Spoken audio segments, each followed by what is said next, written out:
आज मैं आपके बीच बहुत ही खूबसूरत सी वादियों को, प्रकृति की सुंदरता को लेकर के आया हूँ। तो पहले तो आप इस सुंदरता को देख लीजिए आराम से। आइए चलते हैं अपने साथ और मैं आपको दिखाता हूँ कितनी शांति है यहाँ पे। केवल पक्षियों की आवाज़ और हल्की सी रात में बारिश हुई थी तो उसकी शीतलता और ठंडापन और सांस में भी एक अलग सी एनर्जी महसूस कीजिए और इस प्रकृति का आनंद लीजिए। तो कैसा लग रहा है आप सबको ये जगह? एक बार आप कमेंट करके ज़रूर बताइएगा, जिससे हमें भी एक उत्साह मिल सके कि जिस तरीके से मैं आपके लिए मेहनत करता हूँ तो आपको उससे कितना अधिक लाभ मिलता है।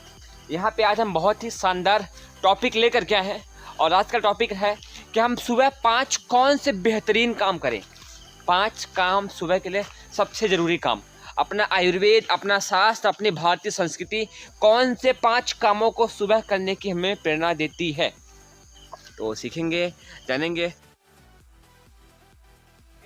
उनमें से पहला काम है, जब भी आप बिस्तर में सुबह सो के उठिए, सो के उठने के तुरंत पश्चात अपने यहाँ आप अपने हाथों को सामने की ओर रखिए और न केवल रखिए बल्कि आप ऐसा भाव कीजिए, सर्वे भवन्तु सुखिनः, सब सुखी हो, सब निरोगी हो।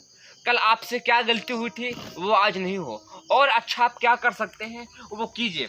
ऐसे अच्छे अच्छे सकारात्मक विचार आप हर दिन, इसको बोलते हैं आत्मबोध की साधना। इससे आपको महसूस होगा जो भी आपके अंदर बुराइयां आ गई हैं, चाहे या अनचाहे में, वो आपको उनको दूर करने की ताकत देंगी। तो आप ऐसा कीजिए, 2 से 3 मिनट तक इस भाव को व्यक्त कीजिए और फिर थोड़ी देर तक शांत भाव से स्थिर रहिए और महसूस कीजिए कि आपसे क्या कल गलती हुई थी उसे आज नहीं करना है, क्या आप और अच्छा कर सकते हैं, आज का जीवन और अच्छा कैसे जी सकते हैं। जरूर तौर पर आत्मबोध की साधना कीजिए। आप नहीं करेंगे तो जिस तरीके से भेड़ सब एक चाल में ही चलती रहती है तो आप भी सामान्य जीवन जीते रहेंगे। जब आपको कुछ अलग करना है, अच्छा करना है, तो यह क्रिया आपको, अपने बच्चों को आपको जरूर तौर पर अपनानी चाहिए। ये हो पहले। ऐसे 4 टॉपिक और हैं जो हम आगे सीखेंगे। आइए आगे देखते हैं। फिलहाल तो आप देखते रहिए कितने खूबसूरत सी जगह है जहां मैं आपको लेकर के आया हूँ इस वीडियो को शूट करने के लिए। जब यह आत्मबोध साधना आप कर लें तो दूसरे तौर पर क्या करें, वह है ऊषा पान करना। जब भी आप सुबह सो के उठिए, आत्मबोध करने के बाद अपने पास आप पानी रखिए, नहीं है तो आप उठ के ला लीजिए और उकड़ू आसन में बैठ करके पानी पीजिए। उकड़ू आसन कौन सा है वो आपको हम बताएंगे। उस आसन में बैठ करके आपको पानी पीना है। कितना पानी पीना है? 1 गिलास, 2 गिलास, 3 गिलास, जितना भी आप पी सकते हैं। ध्यान रखिए, पानी हमेशा उकड़ू आसन में आराम से बैठ करके ही पीजिए। सुबह का पानी पीने की सबसे अच्छी पोजीशन ये होती है, उकड़ू आसन बोलते हैं। इस आसन पे आप पानी पीजिए और पानी भर जो जितना भी आप पी सकते हैं पीजिए और फिर पीने के बाद आप थोड़ी देर टहल लीजिए और फिर आराम से आप फ्रेश होइए। आपको करने तो आप 3 आसन कर सकते हैं सुबह के पानी पीने के बाद। पहला है ताड़ासन, 5 से 10 बार इस आसन को कर लीजिए। दूसरा आसन है ताड़ासन, ये आप कर लीजिए। और तीसरा है कटी चक्रासन, तो राह सीधे। इन तीनों आसनों को 5 बार से लेकर 10 बार 15 बार तक पानी पीने के बाद करने से आपका पेट बहुत आसानी से साफ हो जाएगा। तो आपने समझा दूसरे कौन सा महत्वपूर्ण काम था, इसको बोलते हैं ऊषा पान। तो जैसे कि आपने देखा, हमारे 2 महत्वपूर्ण काम हो गए, आत्मबोध साधना और सुबह का ऊषा पान। ये जरूर तौर पर आप अपने बच्चों को भी सिखाइए। ऊषा पान जैसे ही आप कर लेंगे तो ऐसे ही आपको सुबह के फ्रेश होने का मन करेगा, मल निकालने का मन करेगा।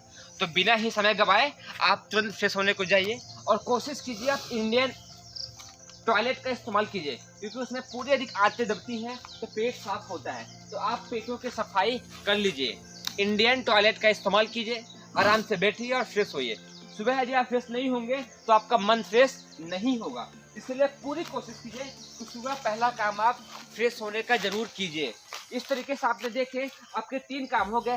पहला हुआ आत्मबोध को साधना, दूसरा हो गया बैठ कर ऊषा पान करना, और तीसरा महत्वपूर्ण काम हो गया वह है पेट की सफाई। बच्चे हों, बड़े हों, बूढ़े हों, कोई भी हो, यदि आप सुबह पेट की सफाई नहीं करेंगे तो आपका मन फ्रेश नहीं होगा। यदि आपका मन फ्रेश नहीं होगा तो दिन भर आप जितने स्फूर्ति से आप काम कर सकते हैं उतनी स्फूर्ति से आप काम नहीं कर सकते हैं। अब हम चलते हैं चौथे काम की ओर। चौथा वो कौन सा महत्वपूर्ण काम है? चौथा महत्वपूर्ण काम ये है कि यदि आप फ्रेश होने के बाद नहा सकते हैं तो ठीक है, नहीं तो आप नहाने के हाथ पैर धुलने के पश्चात आप आँख बंद करके 5 से 10 मिनट तक ध्यान जरूर किया करिए। मुझे लगता है यह सही भी है कि सुबह का समय टहलने से, एक्सरसाइज करने से भी कई गुना अधिक है। सुबह का समय दिमाग को तेज करने का समय, मन को मजबूत करने का समय, और यही वजह थी कि अपने शास्त्रों में आज से 1000 साल पहले भी, लाखों वर्षों तक हमारे यहाँ प्रतिदिन सुबह का समय सबसे अच्छा मानते हैं साधना का समय। इसीलिए कोशिश कीजिए जब भी आप सुबह सो के उठिए, उसके बाद आत्मबोध करने के पश्चात, उषा पान करने के बाद, फ्रेश होने के पश्चात यदि आप हाथ पे नहा सकते नहाइए, तो हाथ पैर धुलने के पश्चात आप आंखें बंद करके 5 से 10 मिनट तक ध्यान कीजिए। ध्यान एक बहुत बड़ा टॉपिक है। ध्यान किस चीज़ का करें, तो आप ध्यान जितना आप क्षमता है तो आप कीजिए। जो मैं करता हूँ, मैं सूर्य का ध्यान करता हूँ, प्रतिदिन करता हूँ, ऑलमोस्ट 1 घंटे के आसपास करता हूँ। ध्यान में आंखें बंद करके यहाँ पे भगवान सूर्य का ध्यान करता हूँ, मन ही मन गायत्री मंत्र बोलता हूँ, ओम भूर्भुवः स्वः। मंत्र इसलिए बोलते हैं क्योंकि आप मंत्र नहीं बोलेंगे, आप ध्यान की गहराई में जाएंगे तो आप सो जाएंगे, और सोना ध्यान नहीं होता है। इसलिए ध्यान में मन लगा रहे, इसीलिए आँख बंद करके कोई ना कोई एक मंत्र बोलते रहते हैं। आपको जो सही मंत्र लगे वो ले सकते हैं। मैं गायत्री मंत्र लेता हूँ। ध्यान यहाँ पे सूर्य का, और ध्यान में भाव ये रहता है हमारे मस्तिष्क मजबूत हो रहे हैं, नसाड़ियाँ मजबूत हो रही हैं, शरीर में प्राण शक्ति ऊर्जा का संचार हो रहा है, और जितनी अधिक ये ग्लैंड एक्टिव होती जाएगी उतनी अधिक ऊर्जा मिलती जाएगी। अब प्रश्न ये उठता है कि अधिक से अधिक ध्यान कितना करना चाहिए। इसका कॉन्सेप्ट ये है, जिस तरीके से दाल को कुकर में पकने का एक समय है, चावल पकने का एक समय है, उसी तरीके से यहाँ पे एक ग्लैंड होती है पीनियल पिट्यूटरी। इन 2 ग्लैंडों में जितना अधिक प्रकाश का ध्यान, आप देख रहे होंगे यहाँ पे सूर्य की किरणें भी ऊपर से आ रही हैं, प्रकाश का ध्यान करते हैं। जरूरी नहीं है कि आपको प्रकाश बाहर दिखाई दे तभी आप ध्यान कर सकते हैं, ऐसा बिल्कुल नहीं है। आप आंख बंद करके भावना पूर्वक सूर्य का ध्यान भी कर सकते हैं। कभी बारिश नहीं हुई, कभी आप मुसीबत में हैं, किसी घर कमरे में हैं, तो आप ध्यान कर सकते हैं।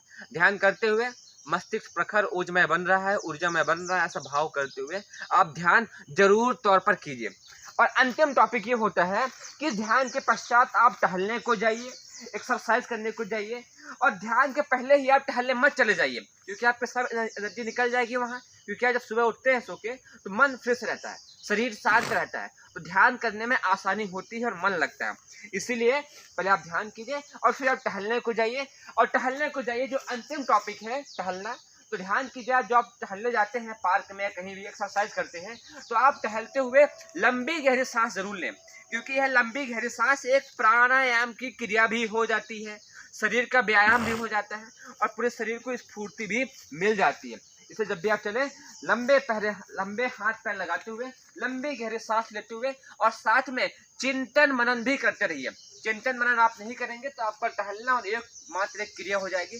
चिंतन और मनन का अर्थ है आप सोचते रहिए आप क्या कर रहे हैं, आप और क्या अच्छा कर सकते हैं, आपसे क्या गलती हो रही है, आपका व्यवहार कैसा है, आपको क्या और अच्छे करने की जरूरत है। इस तरीके से आपको बहुत कुछ सीखने को मिलेगा। उम्मीद है आपको ये 5 टॉपिक समझ में आए होंगे। बहुत ही जरूरी टॉपिक है। पहला फिर से मैं रिपीट करूँगा, सुबह उठिए, आत्मबोध की साधना 5 मिनट तक। दूसरा, ऊषा पान उक्रोसन में बैठ करके 1, 2, 3 गिलास। और तीसरा, फ्रेश होना। इंडियन कल्चर को ही अपनाइए, वेस्टर्न में आपका पूरा पेट साफ नहीं हो सकता है। और चौथा, ध्यान जरूर तौर पर आप भी अपने बच्चों को भी सिखाइए और आप भी कीजिए। और 5वां वो है टहलना और एक्सरसाइज। तो यह वीडियो आपको कैसा लगा कमेंट करके जरूर बताइएगा। अब हम चलते हैं इस खूबसूरत सी जगह का लंबी गहरी प्राण शक्ति ऊर्जा लेने के पश्चात अपने घर को। तो अब समय विदा लेने का। आप सबको बहुत बहुत धन्यवाद।